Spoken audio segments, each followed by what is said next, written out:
Welcome students. हमारा जो chapter चल रहा है वो है फ्लो ऑफ फ्लूइड्स, और उस चैप्टर में हम जो टॉपिक कवर कर चुके हैं वो कौन कौन से किए हमने। टाइप्स ऑफ फ्लो, और उसके बाद रेट ऑफ फ्लो और डिस्चार्ज, और उसके बाद कॉन्टिन्यूटी इक्वेशन, और उस पर बेस्ड न्यूमेरिकल्स भी हमने डिस्कस किए हैं। नेक्स्ट जो टॉपिक है हमारा इस चैप्टर में वो है हाइड्रोलिक एनर्जी।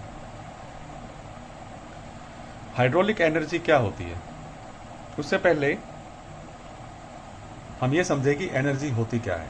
ये आप सभी को मालूम भी होगा कि हम एनर्जी कैसे डिफाइन करते हैं, the capacity of doing work simply, ठीक है।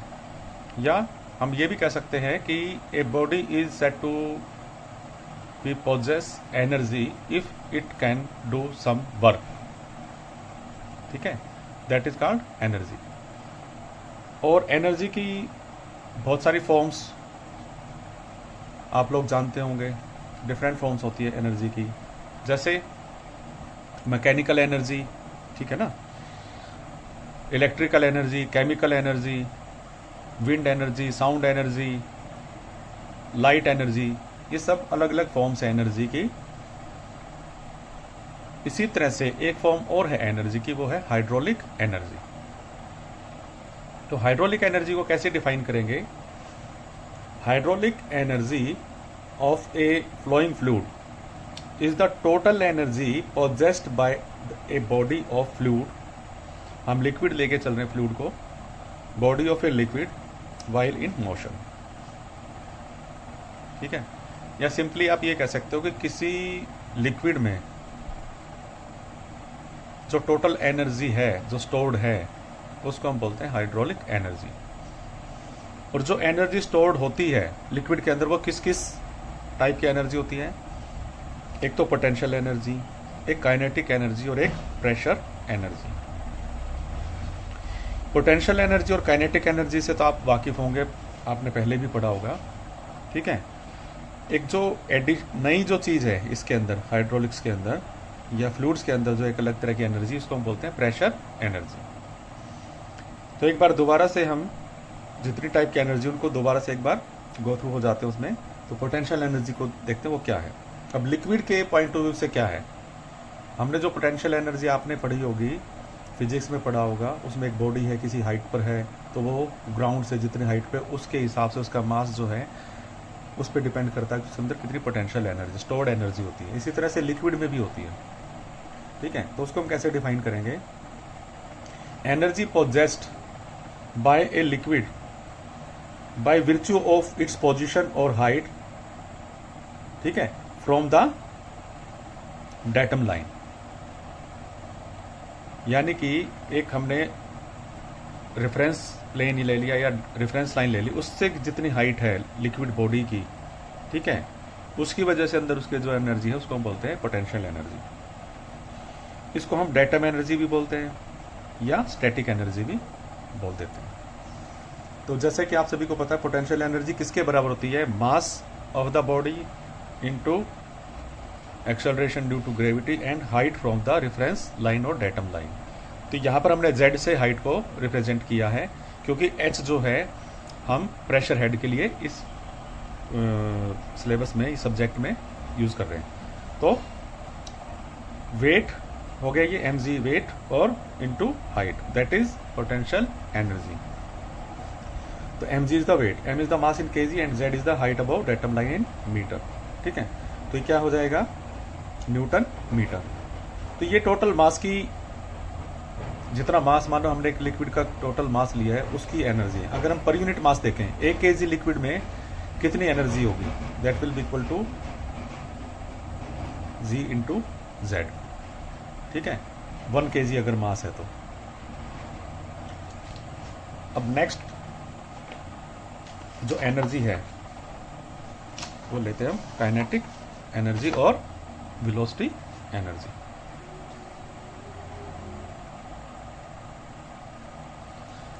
तो काइनेटिक एनर्जी क्या होती है ये भी आपको पता है। Energy possessed by a body due to its motion और by virtue of its motion. इसी तरह से लिक्विड अगर फ्लो कर रहा है किसी वेलोसिटी से तो उसके अंदर भी काइनेटिक एनर्जी होगी, तो हम कहेंगे energy possessed by a liquid by virtue of its motion और वेलोसिटी। तो इसका क्या फार्मूला होता है आपको पता है, half mv²। m is the mass, v is the velocity in metre per second, mass in kg। अगर 1 kg मास लिक्विड का है उसकी काइनेटिक एनर्जी कितनी होगी, तो m will be 1, then it will become v²/2 newton metre per kg। अगर total mass का लेंगे तो वो न्यूटन मीटर होगी एनर्जी। ठीक है, अब बात आती है प्रेशर एनर्जी की। प्रेशर एनर्जी क्या होती है, फ्लो एनर्जी क्या होती है, ये नई चीज है। ठीक है, तो प्रेशर एनर्जी को हम कैसे डिफाइन करेंगे, energy possessed by a liquid by virtue of its pressure. Energy possessed by a liquid by virtue of its pressure. Pressure की वजह से जो एनर्जी पोजेस कर रही है लिक्विड, तो उसको हम प्रेशर एनर्जी बोलेंगे। अब ये हम समझेंगे कि प्रेशर की वजह से कैसे एनर्जी स्टोर हो सकती है किसी लिक्विड के अंदर।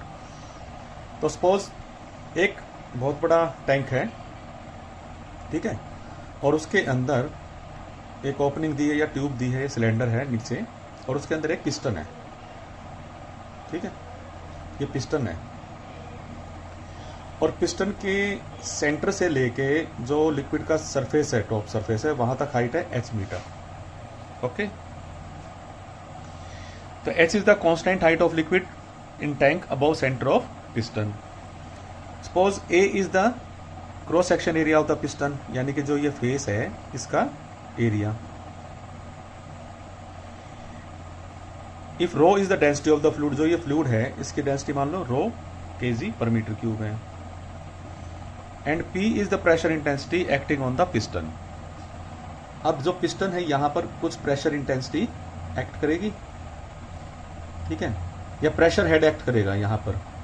ठीक है, हम ये कह देते हैं प्रेशर हेड कितना होता है किसी पॉइंट पे, जितना उस पॉइंट से हाइट पर लिक्विड की कॉलम है, तो h हाइट तक जो है पानी है इस पॉइंट से, ठीक है, तो वो प्रेशर हेड इस पे एक्ट कर रहे हैं। और प्रेशर हेड किसके बराबर होता है, और प्रेशर इंटेंसिटी का रिलेशन आपको पता है। प्रेशर हेड हमें अगर पता है, अगर उसको मैं स्पेसिफिक वेट से मल्टीप्लाई कर दूं तो प्रेशर इंटेंसिटी हमें मिल जाती है। तो स्पेसिफिक वेट रो इंटू जी के बराबर होता है, तो रो जी एच प्रेशर इंटेंसिटी इतनी एक्ट कर रही है पिस्टन के फेस पे। ठीक है, ये थोड़ी समझने की चीज है। ठीक है, अब यहां पर पिस्टन है, तो इस लिक्विड की हाइट से इस पिस्टन पे कुछ प्रेशर एक्ट कर रहा है, वो प्रेशर इंटेंसिटी किसके बराबर है, specific weight into height of liquid above that point, rho g h. अब ये समझो कि अब क्योंकि प्रेशर लग रहा है, तो सपोज उसकी वजह से पिस्टन जो है यहां से यहां आ गई। ठीक है ना, ये फ्रिक्शनलेस पिस्टन है, मान लो इसका अपना कोई फ्रिक्शन नहीं है, तो इसके प्रेशर के लगने की वजह से ये पिस्टन यहां से यहां मूव कर गई। ठीक है, तो सपोज ये जो डिस्टेंस कवर की है यहां से यहां तक की, वो मान लो x है। ठीक है, तो इतनी डिस्टेंस इस पिस्टन ने मूव की है। या ये भी कह सकते हैं कि इतना लिक्विड यहां से लेके यहां तक का लिक्विड यहां पहुंच गया। ठीक है, ठीक है, ये लिक्विड यहां पहुंच गया डिस्टेंस x, यानी पिस्टन मूव की, तो लिक्विड तो आगे गया ना। तो अब इससे हम क्या निकाल सकते हैं,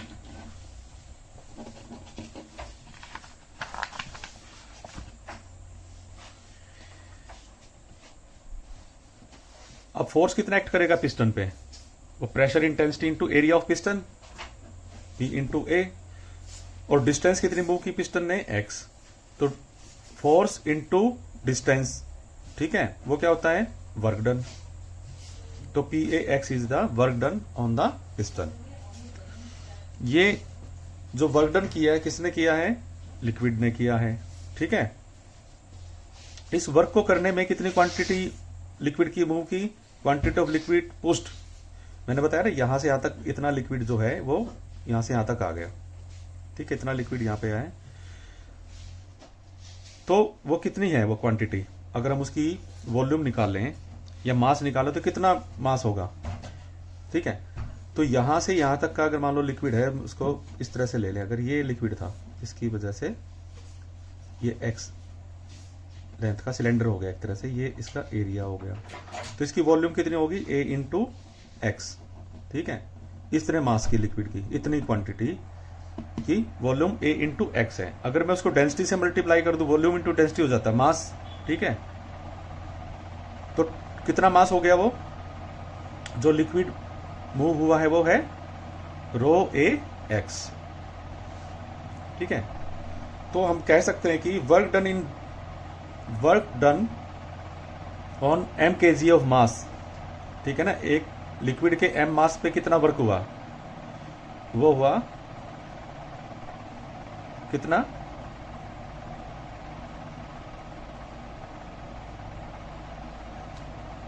work done on m kg of mass. ठीक है, कितना, किसकी वजह से हुआ वो। अब अगर इसको देखें हम, वर्क डन किसकी वजह से हो रहा है, प्रेशर इंटेंसिटी की वजह से। एरिया कौन, ठीक है, वर्क डन जो है वो प्रेशर इंटेंसिटी की वजह से हो रहा है ना, तभी तो डिस्टेंस मूव की। ठीक है, तो इसकी वजह से वर्क डन हो रहा है। तो पी ए एक्स क्या है, is the pressure energy possessed by rho A X के जी ऑफ लिक्विड। ठीक है, तो वर्क डन कितना हुआ ये। ठीक है, तो ये एनर्जी है, वर्क डन भी एक एनर्जी है। वो किस में है एनर्जी, वो इतने मास ऑफ लिक्विड में है, रो ए एक्स, जो हमने यहां से निकाला है।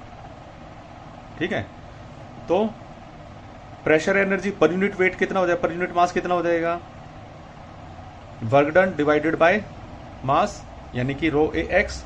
तो ये जो है कैंसिल हो जाएगा।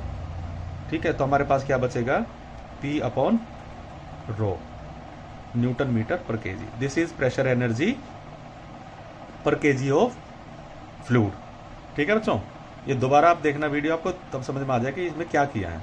ठीक है, ये जो वर्क डन था ये टोटल मास ने किया था, टोटल मास ऑफ लिक्विड जो मूव हुआ है। कितना मूव हुआ था वो, डेंसिटी इंटू वॉल्यूम, वॉल्यूम हमने ए इंटू एक्स और उसको उससे निकाल लिया था। इतने मास ने जो है ये वर्क किया था। तो ये वर्क डन किया था, तो वो लिक्विड में एनर्जी तभी तो किया ना। ठीक है, तो वो एनर्जी, टोटल एनर्जी इतनी है उसमें, पर यूनिट मास इतनी है, प्रेशर एनर्जी। तो अब क्या है, टोटल एनर्जी कितनी, किस तरह से लिख सकते हैं हम लिक्विड की, पर केजी ऑफ लिक्विड या यूनिट मास ऑफ लिक्विड में कितनी होती है। ठीक है, इसको हम ई से डिनोट अगर करें, pressure energy P upon rho, V square upon 2 kinetic energy, g z potential energy per unit mass of liquid. तो ये total energy per KG of liquid है। अगर पूरे लिक्विड की हम देखें, total energy of energy possessed per unit mass of liquid, total energy possessed per unit mass of liquid. ठीक है, अगर हम टोटल एनर्जी, टोटल मास की देखें तो फिर क्या हो जाएगा, E is equal to P upon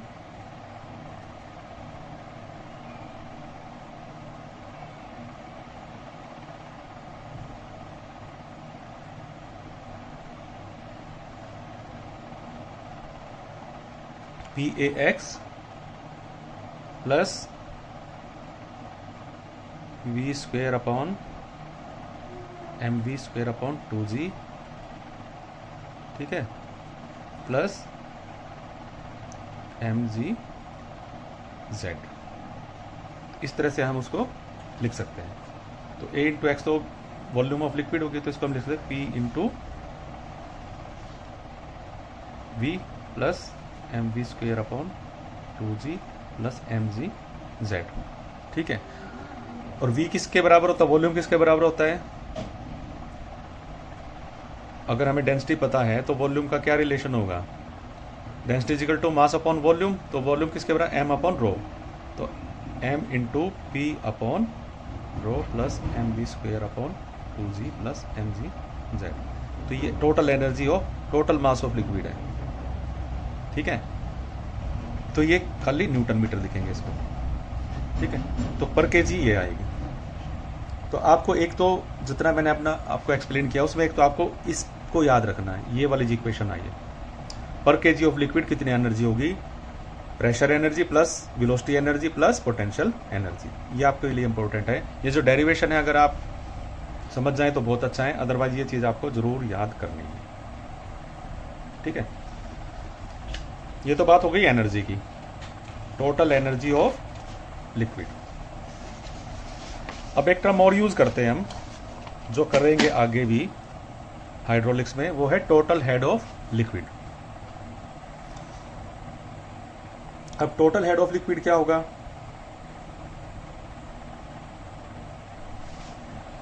अभी हमने देखा कि जो टोटल एनर्जी है वो किसके बराबर है? पर KG of mass of liquid, pressure energy plus velocity energy plus potential energy. अगर मैं दोनों तरफ जी से डिवाइड कर दूं, यानी कि एक्सेलरेशन ड्यू टू ग्रेविटी, तो हमारे पास क्या आ जाए? E by g P upon rho g V square upon 2g, और यहाँ जी से डिवाइड हो तो कैंसिल हो, खाली जेड बच गया, मीटर ऑफ लिक्विड बन जाएगा ये। इसकी यूनिट कट के खाली मीटर रह जाएगी अगर मैं जी से इसको डिवाइड करता हूँ, ठीक है। अब मीटर ऑफ लिक्विड अगर आता है तो वो क्या होता है? प्रेशर हेड होता है, ठीक है। तो ये मीटर ऑफ लिक्विड आ गया तो ये हेड शो कर रहा है। तो इसको हम जो है, ये जो चीज है ये क्या बन जाएगी? Total head. This is called total head और it is denoted by capital H. तो ये इसको क्या बोलेंगे? इसको हम बोलेंगे प्रेशर हेड। आपको याद आ जाएगा प्रेशर हेड जो हमने पिछले चैप्टर में भी किया था, rho into g P upon W, pressure head है ये। वी स्क्वायर अपॉन 2g को बोलते हैं वेलोसिटी हेड और काइनेटिक हेड, और z क्या होगा? पोटेंशियल हेड और डेटम हेड और स्टैटिक हेड। तो total head is the sum of pressure head, velocity head and potential head. तो ये डिफाइन कैसे करोगे आप? Total head of liquid, it is defined as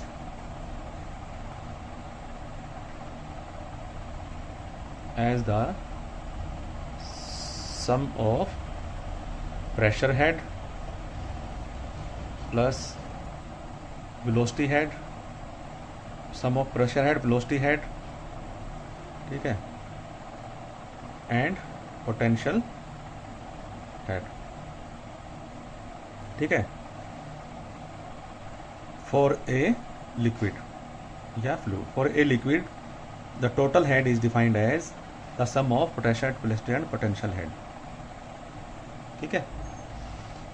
और इसकी यूनिट्स क्या होंगी? इसकी वही है मीटर ऑफ लिक्विड, जिस भी लिक्विड की हम बात कर रहे हैं, मीटर ऑफ लिक्विड, समझ गए। तो इसको हम कैपिटल एच से करते हैं, याद रखना, और जो प्रेशर हेड उसको हम स्मॉल एच से करते हैं, pressure head P upon W, इसमें कंफ्यूजन नहीं रखना।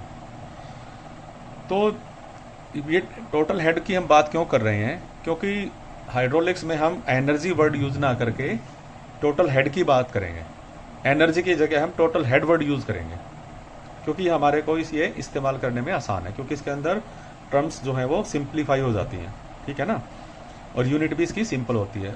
सिमिलरली जैसे हमने प्रेशर इंटेंसिटी की जगह प्रेशर हेड यूज कर रहे थे, ठीक है, तो अब आगे हम एनर्जी का मतलब ही टोटल हेड है, फ्लूइड एनर्जी का मतलब ही हेड है, ठीक है। केवल उसकी यूनिट चेंज करने के लिए हम जी से मल्टीप्लाई करेंगे या उसको डिवाइड करेंगे, ठीक है। इसको अगर जी से मल्टीप्लाई कर दिया तो ये एनर्जी की फॉर्म में आ जाएगा, ठीक है। उसको हम जी से डिवाइड करेंगे तो ये हेड की फॉर्म में आ जाएगा।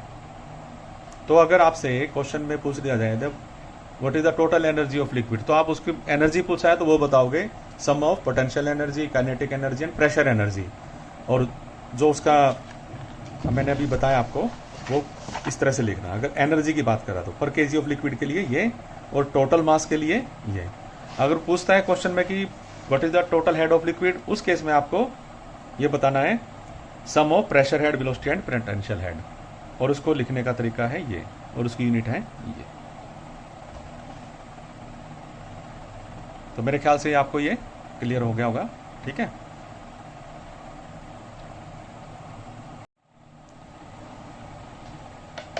अब इस पे बेस्ड जो है कुछ न्यूमेरिकल्स भी आपको देख लेने चाहिए, सिंपल से होते हैं, केवल आपको थोड़ा सा प्रैक्टिस की ज़रूरत पड़ेगी, ठीक है। जैसे कि ये न्यूमेरिकल दिया है water is flowing through a pipe of 7 centimetre diameter a pressure of 32.45 newton per centimetre square. Gauge pressure बता रही है। With mean velocity of 3 metre per second, find the total head और total energy per unit weight of the water. Per unit weight पूछा, mass नहीं, per unit weight of the water at a cross section which is 6 metre above the datum line. अब सबसे पहले आपको काम ये होता है कि क्वेश्चन में जो दिया है उसमें जो दिया है उसको लिखना, ठीक है। इसमें सबसे पहले क्या दिया है, डायमीटर ऑफ पाइप, ठीक है। तो उसको साथ के साथ यूनिट भी उसकी ऐसे ही कन्वर्ट करते चलोगे ताकि आप यूज़ कर सको उसको फार्मूले में। हमारा जो ऐसा यूनिट यूज़ हो रही है फार्मूले, वो मीटर होती है लेंथ के लिए और फोर्स के वेट के लिए न्यूटन है, ये आपको पता ही है। तो हमें सारी चीज़ें उसमें लेके चलनी है। प्रेशर इंटेंसिटी दिया, गेज प्रेशर दिया है 32.45 न्यूटन पर सेंटीमीटर स्क्वायर दिया, तो उसको भी न्यूटन पर मीटर स्क्वायर में कन्वर्ट करना है। तो न्यूटन पर सेंटीमीटर स्क्वायर है तो न्यूटन पर मीटर स्क्वायर में करने के लिए उसको 10⁴ से मल्टीप्लाई कर देते हैं, ठीक है। क्योंकि आपको मालूम होगा कि 1 metre is equal to 100 centimetre. तो 1 मीटर स्क्वायर विल बी 100 का स्क्वायर यानी कि 10⁴ सेंटीमीटर, ठीक है। तो इसीलिए यहां पर वो 10⁴ आ जाएगा। वेलोसिटी दी है और क्या दिया है, डेटम हेड, यानी कि वाटर जो है 6 मीटर ऊपर है डेटम लाइन से, तो उसका मतलब डेटम हेड हमें 6 मीटर दे रखा है। तो टोटल हेड कितना हो जाए, कितना होता है, इसने पूछा टोटल हेड निकालो या टोटल एनर्जी निकालो। टोटल हेड होता है pressure head, kinetic head, datum head. अब डेटम हेड हमें डायरेक्ट दे रखा है, प्रेशर हेड कहां से आएगा। अब हमें पता है कि प्रेशर हेड जो है P/W के बराबर होता है। तो प्रेशर इंटेंसिटी हमें दी है, तो स्पेसिफिक वेट, अब वाटर है तो स्पेसिफिक वेट 9810 होगा, तो 33.08 मीटर प्रेशर हेड हो गया। काइनेटिक हेड कितना होगा, काइनेटिक हेड अब वेलोसिटी अपॉन 2g, वेलोसिटी का स्क्वायर अपॉन 2g। अब बच्चे ज़्यादातर क्या करते हैं कि वेलोसिटी का स्क्वायर नहीं कर पाते, वो गलत कर देते हैं। तो v स्क्वायर करना है फिर उससे डिवाइड करना है, तो ये काइनेटिक हेड भी आ गया। अब तीनों चीज़ हमें दी हैं, उनका टोटल कर दिया तो टोटल हेड आ गया।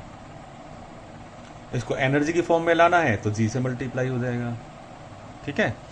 तो ये हो जाएगा हमारा सॉल्यूशन ऐसे। अब अगला क्वेश्चन है, हॉरिजॉन्टल पाइप दी है कि यार हॉरिजॉन्टल है, ठीक है। स्पेसिफिक ग्रेविटी दे दी फ्लूइड की। अब जो पाइप है जो वो 2 मीटर है डेटम लेवल से, इसको अगर सबसे पहले तो कोशिश करो आपको फिगर बना लो। हॉरिजॉन्टल पाइप है यानी कि पाइप ऐसे जा रही है, उसमें कोई इंक्लिनेशन नहीं है, ठीक है। और जो सेंटर लाइन है पाइप की वो डेटम लाइन, ये डेटम लाइन होगी मान लो, इससे कितना ऊपर है, 2 मीटर है, यानी कि ये जेड दे रखा है। मीन वेलोसिटी दे दी, कितनी दे दी, 5 मीटर पर सेकंड। और प्रेशर दे दिया, कितना प्रेशर दे रखा है, 200 kPa। अब पूछ रहा है कि पोटेंशियल हेड कितना है, वेलोसिटी हेड कितना है, प्रेशर हेड कितना, टोटल हेड कितना है। सिंपल सी बात है इसमें, ठीक है। अब स्पेसिफिक ग्रेविटी जो लिक्विड की दी है वो 0.8 है, ये याद रखना आप। अब हमें टोटल हेड, अलग अलग हेड निकालने। पोटेंशियल हेड तो दे ही रखा है 2 मीटर ऑफ फ्लूइड, तो इसमें तो कोई कैलकुलेट करना नहीं। वेलोसिटी हेड के लिए वेलोसिटी दी है। अब आगे प्रेशर हेड की बात। प्रेशर हेड होता pressure intensity divided by specific weight. Pressure intensity दे रखी है हमारे को 200 kPa, यानी कि 200 × 10⁻³ न्यूटन पर मीटर स्क्वायर। स्पेसिफिक वेट कहाँ से आएगा, वो स्पेसिफिक ग्रेविटी से आएगा, क्योंकि इसमें फ्लूइड कुछ और है।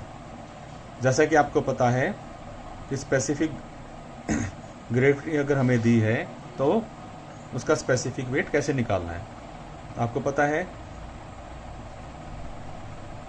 तो specific weight water into specific gravity is the specific weight of the given fluid. तो इसने ऐसे ही किया है, ठीक है। ये हो गया स्पेसिफिक वेट ऑफ वाटर इतना 9810 into specific gravity of fluid, तो इससे ही आ गया प्रेशर हेड। तो टोटल कर दिया इनका जोड़ के मीटर ऑफ फ्लूइड। फ्लूइड का नाम नहीं दिया तो सिंपल मीटर ऑफ फ्लूइड दी थी, ठीक है। तो इस तरह से और भी क्वेश्चन आप करके देखना, ठीक है। तो नेक्स्ट जो टॉपिक होगा हमारा, अब इससे आगे बढ़ेंगे हम, बर्नौलीज थ्योरम करेंगे। एक्चुअली ये इसलिए बताना जरूरी था, हाइड्रोलिक एनर्जी के बारे में इसलिए पढ़ना जरूरी था यार, टोटल हेड के बारे में पढ़ना इसलिए ज़रूरी था ताकि बर्नौलीज थ्योरम को हम समझ सकें। ठीक है, तो next topic will be on Bernoulli's theorem.